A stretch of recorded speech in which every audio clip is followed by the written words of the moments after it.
Hi అందరూ ఎలా ఉన్నారు? ఈరోజు మనం కొత్తగా మళ్ళీ మామిడికాయలు వచ్చాయి. రెండో కప్పు మామిడికాయలు, దాంతో బంగాళదుంప, వంకాయ, మామిడికాయ కలిపి కూర వండుకుందాం. మన మిద్ది మీద వంకాయలు 4 కాసేయండి, దావి కూడా వేసేసాను. ఇప్పుడు కళాయి పెట్టుకొని పోపులు వేసుకోవాలి. పచ్చిమిరపకాయలు, కరివేపాకు,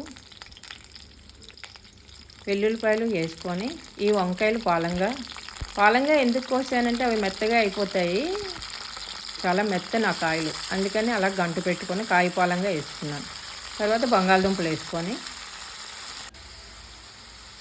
కొద్దిగా పసుపు, సరిపడినంత ఉప్పు వేసుకొని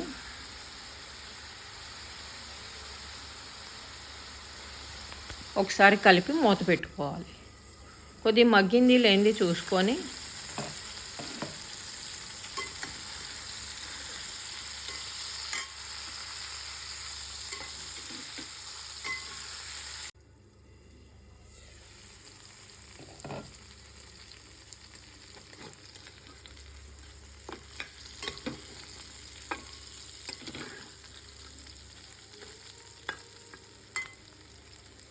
ముక్కలు మెత్తబడిన దాకా వేగించుకొని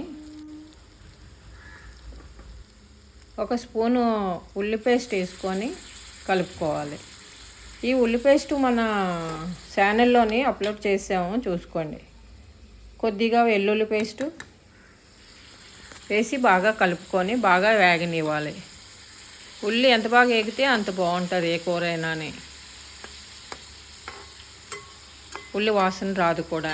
అలా కప్పడం వల్ల కొద్దిగా బాగా ఏగుతుంది. కొద్దిగా ఏగాక అప్పుడు కలిపారంటే ఉల్లి బాగా ఏగుతుంది.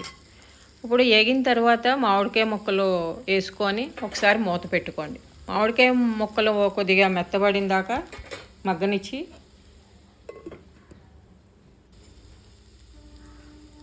మామిడికాయ ముక్కలు మెత్తబడిన దాకా ఉంచి అప్పుడు కొద్దిగా కారం చల్లుకోండి. మీకు ఎంత సరిపడినంత కారం వేసుకుంటే టేస్ట్ బాగుంటుంది.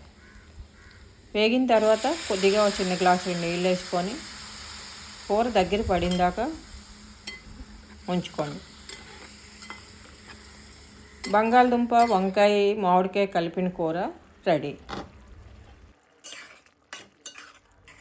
మీరు చేసుకొని కూర ఎలాగుందో కామెంట్ రూపంలో చెప్పండి. మీకు పులుపు కావాలంటే ఇంకొద్ది మామిడికాయ ముక్కలు వేసుకోవచ్చు. పులుపు ఎవరికి నచ్చినట్టు వాళ్ళు వేసుకోవచ్చు, కారాలు ఉప్పులు కూడానే. కూరల్లో మామిడికాయలు వేసి చేసుకోవడానికి సంవత్సరం అంతా లేకపోయినా మనం స్టోర్ చేసాము సంవత్సరం అంతా సరిపోయినట్టుగా. మన ఛానల్లో అప్లోడ్ చేశాను, షార్ట్ వీడియోలో ఉంది, చూసుకోండి.